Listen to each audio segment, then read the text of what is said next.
आप सभी का हमारे चैनल पर बहुत बहुत स्वागत है। हमने 7 चैप्टर कंप्लीट कर लिए हैं और सातों चैप्टर के बोर्ड के questions, numericals, short answer question सब कुछ हमने कंप्लीट कर लिया 7 चैप्टर के। उनकी पीडीएफ भी मैंने डाल दी है। पीडीएफ का लिंक डिस्क्रिप्शन में उपलब्ध है। आप वहां से पीडीएफ को डाउनलोड करके अपने नोट्स को कंप्लीट कर सकते हैं। बाकी पढ़ने का तरीका क्या है, मैं पिछली वीडियो में काफ़ी कुछ बता चुका हूँ। आपको प्रॉपर वे में पढ़ाई करनी है। और अभी तक आपने हमारे चैनल को सब्सक्राइब नहीं किया है तो प्लीज़ इसे सब्सक्राइब कर लीजिए। सब्सक्राइब का बटन ठीक नीचे दिया है लाल कलर का, उसे दबा दीजिए। दबाते ही एक बेल आइकन आएगा, उसे भी दबा दें ताकि आपको मेरी नई वीडियो के अपलोड होते ही तुरंत नोटिफिकेशन मिल जाए। अगर आपको केमिस्ट्री के किसी अच्छे चैनल की आवश्यकता है तो आप गूगल इस पे यूट्यूब पे सर्च में जाकर केमिस्ट्री धाम लिखें और वहाँ सर्च करोगे तो आपको चैनल मिल जाएगा जो मेरे दोस्त घनश्याम सैनी जी का है। और आप उसे सब्सक्राइब कर लें और नियमित उसके वीडियो देखते रहें क्योंकि वो बहुत बेहतरीन चैनल केमिस्ट्री का है। अब हम पढ़ते हैं चैप्टर नंबर 8, चुंबकत्व एवं चुंबकीय पदार्थों के गुण। सातवां चैप्टर काफ़ी बड़ा था, आप बोर भी हो गए होंगे उसको पढ़ते पढ़ते, दिमाग भी बदल हो गया होगा। लेकिन अब आपको ऐसी दिक्कत नहीं आएगी क्योंकि अब 8वां और 9वां जो चैप्टर है, दोनों के दोनों चैप्टर बहुत छोटे हैं और आपको ये बहुत जल्द ही कवर हो जाएंगे, सिंपल भी है। ये यूँ कहूँ जो मैथमेटिकल जो काम था फिजिक्स का वो लगभग अब कंप्लीट हो गया है। 7 चैप्टर तक काफ़ी मैथमेटिक्स आती है। बायोलॉजी वाले बच्चों को उनको पढ़ने में काफ़ी दिक्कत आती है। अब जो पोर्शन आने जा रहा है 7 के बाद 8वीं से जो पोर्शन शुरू हो रहा है वो बायोलॉजी वालों बच्चों के लिए काफ़ी फ़ायदेमंद है। उनको आसानी से समझ में आएगा, उनके दिमाग में जोर नहीं आएगा, मैथमेटिक्स नहीं होने का उनको ज़्यादा नुकसान नहीं होगा। और बाकी मैथ वाले जो बच्चे हैं उनको तो पहले भी कोई दिक्कत नहीं है और आगे वाले चैप्टर में भी कोई दिक्कत नहीं आएगी। पर बायो वाले बच्चों के लिए जो 8वें से जो लास्ट तक के चैप्टर हैं, अगर वो इस पर ज़्यादा फोकस करते हैं तो उनको ज़्यादा बेनिफिट मिल सकता है। देखिएगा, प्राकृतिक चुंबक। पुराने समय की बात है कि कोई गडरिया था जो जंगल में भेड़ों को बकरियों को चराने जाया करता था। जो ये बात आज से 4-5 हज़ार या उससे ज़्यादा पहले की बात है, 4-5 हज़ार साल पहले की बात है। उसकी जो लाठी थी, लाठी के नीचे लोहे का कोई कैप लगा रखा था उसने ताकि लाठी खराब ना हो। तो उसने वो अपनी भेड़ों को चराते चराते जब उस पहाड़ी पर गया तो उसने देखा कि उसकी जो लाठी है वो उस पहाड़ी के पत्थरों से चिपक रही है। तो ये उसके लिए सबसे आश्चर्य की बात थी कि ये क्या चीज़ है जो इस लाठी को अपनी ओर खींच रही है। वो वास्तव में जो पत्थर था, जिस पहाड़ी पर जो पत्थर था या वो पहाड़ी जो थी वो प्राकृतिक चुंबक की बनी हुई थी, मतलब वहाँ नेचुरल मैग्नेट था वो। और क्या था वो? Fe3O4 था। क्या था वो? Fe3O4 था। मनुष्य के लिए वो पहली एक घटना थी जिसके द्वारा उसे चुंबक से उसका इंट्रोडक्शन हुआ और बाद में उसकी सहायता से उन्होंने काफ़ी कुछ सीखा और आज हमारे दैनिक जीवन में चुंबक का बहुत बड़ा इस्तेमाल है। तो प्राकृतिक चुंबक, मैग्नेटाइट एक प्राकृतिक चुंबक है जो सीधा खानों से मिलता है, उसे प्राकृतिक चीज़ कहते हैं। तो खानों से जो चुंबक मिल रहा है उसे क्या कहते हैं? उसका सूत्र क्या है? उसे कहते हैं मैग्नेटाइट। यह लोहे का अयस्क होता है। लोहे का अयस्क है, मतलब कि अयस्क क्या होते हैं कि वे पदार्थ होते हैं जो खानों में सीधे मिलते हैं, जिनकी सहायता से विभिन्न धातुएं प्राप्त की जा सकती हैं। तो ये लोहे का अयस्क है। और भी अयस्क हो सकते हैं लोहे के, ये भी लोहे का, मतलब ये लोहे विशेष रूप से लोहे से बना। देखो Fe3O4 विशेष रूप से लोहे से बना हुआ है, तो ये लोहे का अयस्क है। इसका सूत्र Fe3O4 होता है। क्लियर? प्राकृतिक चुंबक अनियमित आकार के होते हैं। कैसा भी इनका आकार हो सकता है, टेढ़ा मेढ़ा, क्योंकि ये जैसे अपने यहाँ पहाड़ियों पर पत्थर होते हैं, किसी भी आकार के हो सकते हैं, वैसे ही ये प्राकृतिक चुंबक है। कृत्रिम चुंबक, नाम से स्पष्ट हो रहा है, ऐसा चुंबक जो मनुष्य द्वारा बनाया जाता हो वो कृत्रिम चुंबक कहलाता है। तो वे चुंबक जिन्हें मनुष्य द्वारा बनाया जाता है कृत्रिम चुंबक कहलाते हैं कर देता हूँ मैं इसको, कहलाते हैं। ठीक है। कृत्रिम चुंबक दो प्रकार के होते हैं, मतलब कि वे चुंबक जो मनुष्य बनाता है किसी विशेष टेक्निक के द्वारा, वो कृत्रिम चुंबक कहलाते हैं। और कृत्रिम चुंबक भी दो प्रकार के होते हैं, स्थायी चुंबक और अस्थायी चुंबक। स्थायी चुंबक का मतलब वे चुंबक होते हैं जिनमें चुंबकत्व का गुण स्थायी रूप से मौजूद हो, वो स्थायी चुंबक कहलाते हैं। और वे चुंबक जिनमें चुंबकत्व का जो गुण है वो अस्थायी रूप से मौजूद हो, वो क्या कहलाते हैं, अस्थायी चुंबक कहलाते हैं। तो नाम से स्पष्ट हो रहा है। तो देखिएगा, अब बात आती है कि स्थायी चुंबक क्या होते हैं। वे चुंबक जिनके चुंबकत्व के गुण को आसानी से नहीं हटाया जा सकता हो, या जिसके चुंबकत्व का गुण लंबे समय तक मौजूद रहता हो। और ऐसा चुंबक कहाँ देखने को मिलता है, जो अपने फिजिक्स लैब में जो बार मैग्नेट होता है वो भी ऐसा ही चुंबक है। इसके अलावा जो अपने रेडियो, टीवी वगैरह, जो डीजे के जो स्पीकर होते हैं, उन स्पीकर के पीछे जो छल्ले नुमा जो मैग्नेट होता है वो भी स्थायी चुंबक में ही आता है। तो वे चुंबक जिनमें चुंबकत्व का गुण बहुत लंबे समय के लिए उपस्थित रहता है, स्थायी चुंबक कहलाता है। नाम से स्पष्ट हो गया ना कि वे चुंबक जिनमें चुंबकत्व का गुण लंबे समय तक मौजूद रहता है वो स्थायी चुंबक कहलाता है। और स्थायी चुंबक इन चुंबकों के चुंबकत्व के गुण को आसानी से नहीं हटाया जा सकता। मतलब इसके चुंबकत्व के गुण को हम आसानी से नहीं हटा सकते। ये चुंबक स्टील, कोबाल्ट, टंगस्टन या मिश्र धातु एल निको द्वारा बनाए जाते हैं। देखो, इसको आपको याद रखना है कि जो स्थायी चुंबक होते हैं वो किस किस के बने होते हैं। एक तो स्टील इसने गलत लिख रखा है, मैं यहाँ लिखता हूँ स्टील, ठीक है, इसको काटता हूँ। स्टील, कोबाल्ट, टंगस्टन, और सबसे जो इम्पोर्टेंट है, सबसे जो अच्छा चुंबक बनता है वो ये है मिश्र धातु एल निको। एल का मतलब तो होता है एल का मतलब होता है एल्यूमिनियम, नी का मतलब होता है निकिल Ni, और को का मतलब होता है कोबाल्ट Co। मतलब कि एल्यूमिनियम, कोबाल्ट और निकल तीनों को मिलाकर जो इसकी मिश्र धातु बनी है उसका अगर चुंबक बनाया जाए तो सबसे श्रेष्ठ चुंबक बनता है। तो सबसे बढ़िया चुंबक अगर बनाना हो तो बनता है वो मिश्र धातु एल निको को मतलब एल का मतलब एल्यूमिनियम, नी का मतलब निकल और को का मतलब कोबाल्ट होता है। क्लियर। तो सबसे बेहतरीन चुंबक किसका होता है बताओ, तो सबसे बेहतरीन चुंबक होता है मिश्र धातु एल निको का। इसके अलावा और स्थायी चुंबक किसके बनाए जा सकते हैं, वो बनाए जा सकते हैं स्टील के, कोबाल्ट के, टंगस्टन के और मिश्र धातु एल निको के। क्लियर। अब हम आगे बात करते हैं, ये देखिएगा अस्थायी चुंबक। नाम से स्पष्ट हो रहा है कि ऐसे चुंबक जिनमें चुंबकत्व का गुण जो है वो अस्थायी रूप से उपस्थित रहता है, अस्थायी चुंबक कहलाते हैं।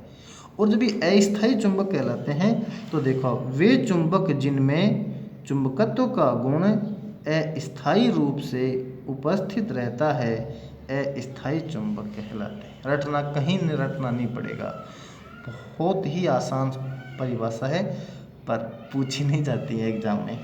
ये जनरल बातें हैं और आपको इसकी जानकारी होनी चाहिए। इन्हें इच्छित आकार का व प्रबलता का बनाया जा सकता है। कौन से चुंबक को, अस्थायी चुंबक। मतलब जैसी हमारी आवश्यकता होती है उस आकार का और उस प्रबलता का, मतलब कि कम मैग्नेटिक फील्ड का चाहिए तो कम का, ज़्यादा का चाहिए तो ज़्यादा का, हम चाहें जिस प्रकार का ऐसा चुंबक बना सकते हैं। कौन सा, अस्थायी चुंबक। इसका उपयोग विद्युत जनित्र क्या होता है, जनित्र शब्द से आप परिचित नहीं हो सकते, हो सकता है हो भी, हो सकता नहीं भी जानते हो जनित्र। जनरेटर शब्द से आप अच्छे से परिचित है। जनरेटर शब्द जो है वो क्या होता है, विद्युत का जनरेटर जो है वो विद्युत को जनरेट करता है, उत्पन्न करता है। तो जनरेटर में जो चुंबक होता है वो कैसा चुंबक होता है, अस्थायी चुंबक होता है। कभी आपने ध्यान दिया हो तो जनरेटर में दो पार्ट्स आते हैं, एक तो इंजन आता है जिसमें ऑयल डीजल जलता है और वो इंजन चलता है, एक उसके बगल में साइड में एक अलग सी यूनिट सी होती है, उसके अंदर मैग्नेट होते हैं और उसकी मैग्नेट के बीच में कोयल होती है। उस कोयल को वो इंजन घुमाता है और इंजन के घुमाने से वहाँ बिजली बनती है। समझ गए। तो उसमें जो मैग्नेट है ना, वो मैग्नेट है अस्थायी चुंबक।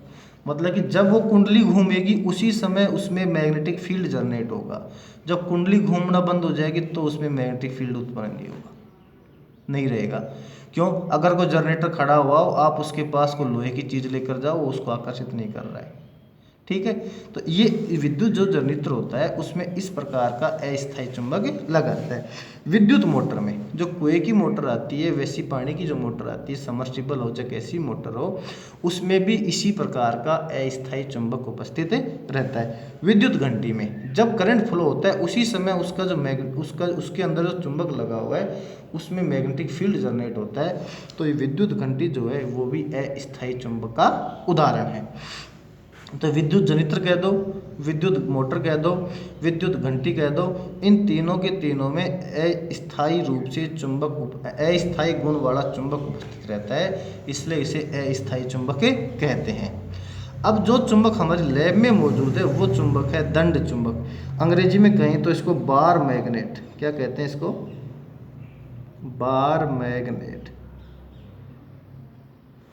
बार मैग्नेट, बार मैग्नेट हमारे लैब में उपस्थित होता है। इसमें कुछ भी नहीं होता, ऐसा सिंपल सा, जैसे ये चुंबक जो हमने पहले बनाया था ना, उल्टा दिख रहा होगा यहाँ से, ये वास्तव में बार मैग्नेट ही है। और सीधी सीधी लाइन, मतलब इस प्रकार का जो चुंबक होता है ना, वो क्या कहलाता है? बार मैग्नेट कहलाता है। तो हमारे लैब में बार मैग्नेट मौजूद होता है। तो वे चुंबक जो छड़नुमा होते हैं, छड़नुमा मतलब जैसे ढक्कन है, ढक्कन में फिर भी डिजाइन फिजाइन है, बिल्कुल सीधे, वो छड़नुमा होते हैं, क्या कहलाते हैं बेटा? दंड चुंबक कहलाते हैं। तो दंड चुंबक की डेफिनेशन होगी, वे चुंबक जो छड़नुमा होते हैं क्या कहलाते हैं? दंड चुंबक कहलाते हैं। दंड चुंबक के गुणधर्म क्या क्या है? देखो, दंड चुंबक के जो मुख्य गुणधर्म है वो निम्न है। ये भी कभी एग्जाम में पूछा नहीं गया कि भाई आप दंड चुंबक के गुणधर्म लिखो, लेकिन ये जनरल चीजें हैं और आपको इसकी जानकारी होनी चाहिए। पहला है, दंड चुंबक के मुख्य गुणधर्म निम्न है। पहला है आकर्षण प्रकृति, मतलब कि दंड चुंबक जो है वो लोहा को, निकल को, कोबाल्ट को इत्यादि को आकर्षित करता रहता है, ये उसकी आकर्षण प्रकृति है। देखो, दंड चुंबक लोहा, निकल, कोबाल्ट इत्यादि चुंबकीय पदार्थों को अपनी ओर आकर्षित करता है। आकर्षित शायद गलत लिख रखा है, ये हटेगा, आकर्षित। और ऐसी ओर के लिए दो मात्रा नहीं आती, एक मात्रा ही आती है। अपनी ओर आकर्षित करता है। यह आकर्षण बल दंड चुंबक के ध्रुवों पर सर्वाधिक तथा मध्य में सबसे कम होता है। ये बात भी समझाओ। जैसे मान लीजिए कि ये कोई दंड चुंबक है, समझ में आ रही बात? ये इसका एन सिरा है, ये इसका एस सिरा है। तो अगर आप किसी लोहे की वस्तु से इसको यहाँ से टच कराओगे ना, तो सबसे ज़्यादा आकर्षण बल लगेगा। लेकिन अगर आप लोहे की वस्तु को यहाँ बीच में टच कराओगे तो आपको ज़्यादा आकर्षण बल का अनुभव नहीं होगा। इसका मतलब जो दंड चुंबक है वो ध्रुवों के ऊपर सर्वाधिक आकर्षण बल लगाता है और इसके बीच में सबसे कम आकर्षण बल लगाता है। आई बात समझ में? ये बात इसमें कहते हैं कि ध्रुवों पर तो क्या है, सर्वाधिक होता है और मध्य में सबसे कम होता है। दूसरा,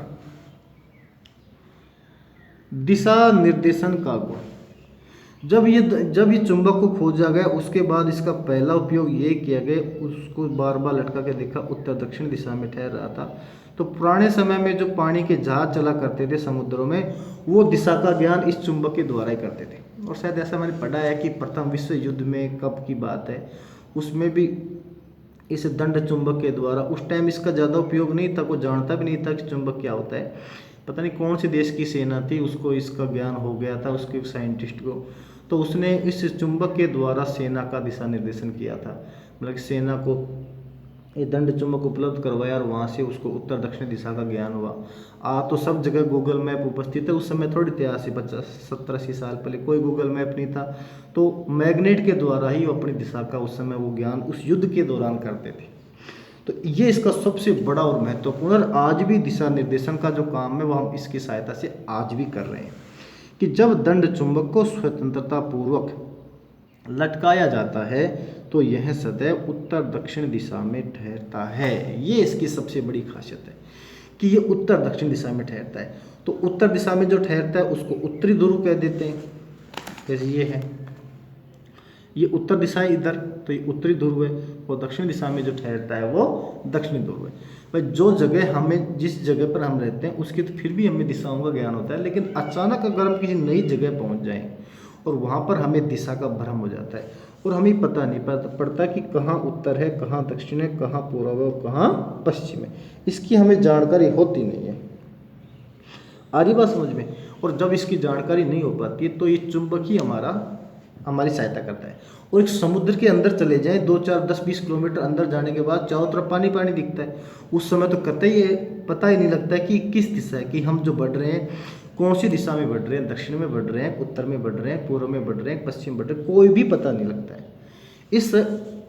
इस वजह से जो पानी के जो जहाज चलाते हैं, पानी के जो लोग पानी के जहाज चलाते हैं वो उनको मैग्नेट की बहुत ज़्यादा आवश्यकता पड़ती है। तो जब इसको स्वतंत्रता पूर्वक लटकाया जाता है तो सदैव ये उत्तर दक्षिण दिशा में ठहरता है।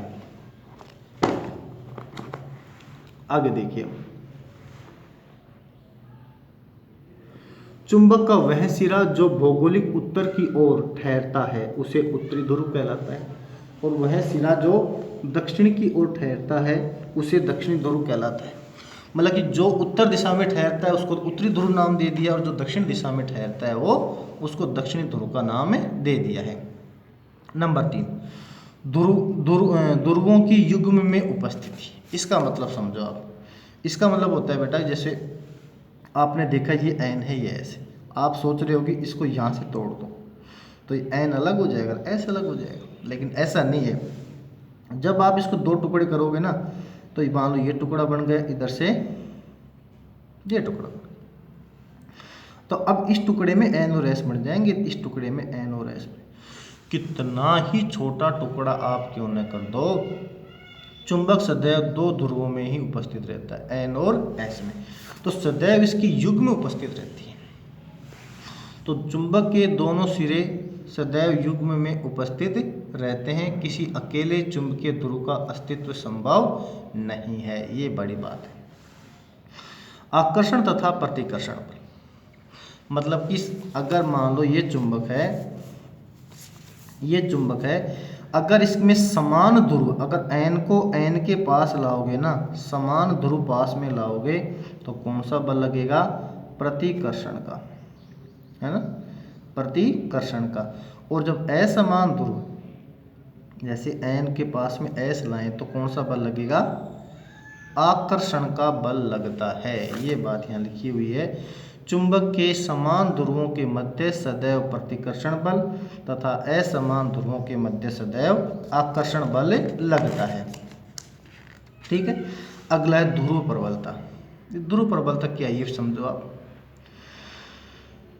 किसी दंड चुंबक की अन्य चुंबकीय पदार्थों को आकर्षित करने की क्षमता उसकी ध्रुव प्रबलता कहलाती है। ध्रुव प्रबलता को स्मॉल m से व्यक्त करते हैं। इसका मतलब समझो कि कोई दंड चुंबक है ना, जैसे मान लीजिए ये दंड चुंबक है N और S, ये दूसरे चुंबकीय पदार्थ जैसे लोहा है, निकल है, कोबाल्ट है, इनको अपनी ओर आकर्षित करेगा। तो कितनी क्षमता से इसको आकर्षित करेगा वो कहलाती है इसकी ध्रुवीय प्रबलता। मतलब बड़ा चुंबक है ना तो ज़्यादा आकर्षण बल लगाएगा, छोटा है तो कम लगाएगा। यहाँ बड़े छोटे का मतलब है इसकी मोटाई से, न कि लंबाई। जितना ज़्यादा मोटा चुंबक होगा उसका आकर्षण बल भी उतना ज़्यादा होगा। तो ध्रुव प्रबलता ये होती है कि किसी दंड चुंबक की अन्य चुंबकीय पदार्थों को आकर्षित करने की क्षमता ध्रुव प्रबलता कहलाती है। ध्रुव प्रबलता को स्मॉल m से व्यक्त करते हैं। क्लियर। ध्रुव प्रबलता m का मान दंड चुंबक की मोटाई पर निर्भर करता है। बताया था मैंने भी आपको, इसकी लंबाई पर नहीं। ये एक इम्पोर्टेंट बात है कि जितना ज़्यादा मोटा दंड चुंबक होगा उसकी ध्रुव प्रबलता भी उतनी ज़्यादा होगी। उत्तरी ध्रुव की ध्रुव प्रबलता को +m से, तो दक्षिणी ध्रुव की प्रबलता को -m से व्यक्त करते हैं। ये भी आपको याद रखना है कि उत्तर ध्रुव जो होता है ना उसकी तो होती है +m और दक्षिण ध्रुव की होती है -m। विचुंबकन। विचुंबकन का मतलब होता है कि किसी चुंबक के चुंबकीय गुण को कम करना। और चुंबकीय गुण को कम खत्म करने के लिए क्या तरीका है? तरीके कई हैं। उसको जैसे मान लो ये चुंबक है, ठीक है, इसका चुंबकीय गुण मुझे ख़त्म करना है तो इसको बार बार हथौड़े से पीटो, ठीक है, बार बार इसको ऊंचाई से गिराओ, इसको गर्म करो, इसको पृथ्वी में दबा दो तो इसका चुंबकत्व का गुण नष्ट हो जाता है या कम हो जाता है, इसे विचुंबकन कहते हैं। तो देखो, दंड चुंबक को गर्म करने, पीटने, बार बार ऊंचाई से गिराने तथा लंबे समय तक पृथ्वी की सतह में दबाए रखने से उनके चुंबकत्व के गुण में कमी आती है, इसे क्या कहते हैं? विचुंबकन कहते हैं। क्लियर? अगला देखो, चुंबकीय पदार्थों का प्रतिकर्षण। देखो, हमने लोहा, निकल, कोबाल्ट के बारे में तो क्या कहा था कि ये चुंबक की ओर आकर्षित होते हैं, पर कुछ पदार्थ ऐसे होते हैं जिनको चुंबक प्रतिकर्षित भी करता है। हालांकि ये प्रतिकर्षण बल बहुत ज़्यादा नहीं होता, ठीक है ना, लेकिन थोड़ा होता है। मतलब ऐसे नहीं जैसे लोहे को तो तुरंत खींच लेता है आकर्षण बल से, ऐसे ये पानी को प्रतिकर्षित करेगा नहीं, ऐसा नहीं, थोड़ा बहुत इसमें गुण होता है, ज़्यादा नहीं। कुछ पदार्थ दंड चुंबक द्वारा प्रतिकर्षित होते हैं, उन्हें प्रतिचुंबकीय पदार्थ कहते हैं, जैसे पानी है, सोना है, चांदी है इत्यादि। अगला, चुंबक तथा लोहे में विभेद। अगर मान लो आपके पास ये टुकड़ा है, ये टुकड़ा है, अब ये चुंबक है, लोहा है, आपको पता कैसे लगेगा? क्यों? क्योंकि अगर ये लोहा, इसके पास आप चुंबक लाओगे ना, तो चुंबक है तो भी पर आकर्षित होगा और लोहा है तो भी आकर्षित होगा, तो पता कैसे पड़ेगा ये लोहा है चुंबक? तो इसके लिए क्या है, मान लो ये कोई टुकड़ा है और ये दूसरा चुंबक है मेरे पास, अगर मैं इसके पास ये लेकर आऊँगा और ये इसको आकर्षित कर रहा है, इसका मतलब ये या तो चुंबक है या लोहा है। अब आप क्या करो, इसको उल्टा कर दो, ऐसे कर दो और फिर इसको पास लेके जाओ। अगर अब ये प्रतिकर्षित कर रहा है तो इसका मतलब ये चुंबक है, क्योंकि अब ध्रुव उल्टे हो गए ना। और अगर ये अभी भी इसको आकर्षित कर रहा है तो इसका मतलब ये लोहा है। तो लोहे और चुंबक का विभेद का आधार क्या है? केवल प्रतिकर्षण बल, केवल प्रतिकर्षण। आकर्षण बल तो दोनों ही पोजीशन में लग सकता है। तो अगर किसी टुकड़े को, कोई टुकड़ा में अननोन टुकड़ा मिला है, वो चुंबक है या लोहा है, इसका पता लगाना है, तो उसको चुंबक के पास लेकर जाओ, उसके एक सिरे को चुंबक को टच कराओ, अगर वहाँ प्रतिकर्षण का बल लग गया तो वो चुंबक है, अगर वहाँ आकर्षण का लग रहा है तो दूसरा सिरा लेकर जाओ, और अगर वहाँ प्रतिकर्षण का लग गया तो वो चुंबक है, बाकी क्या है? लोहा है। तो चुंबक तथा लोहे में अंतर प्रतिकर्षण के आधार पर किया जाता है। ये टॉपिक हो गया फिनिश। अगले वीडियो में हम अगला टॉपिक देखेंगे।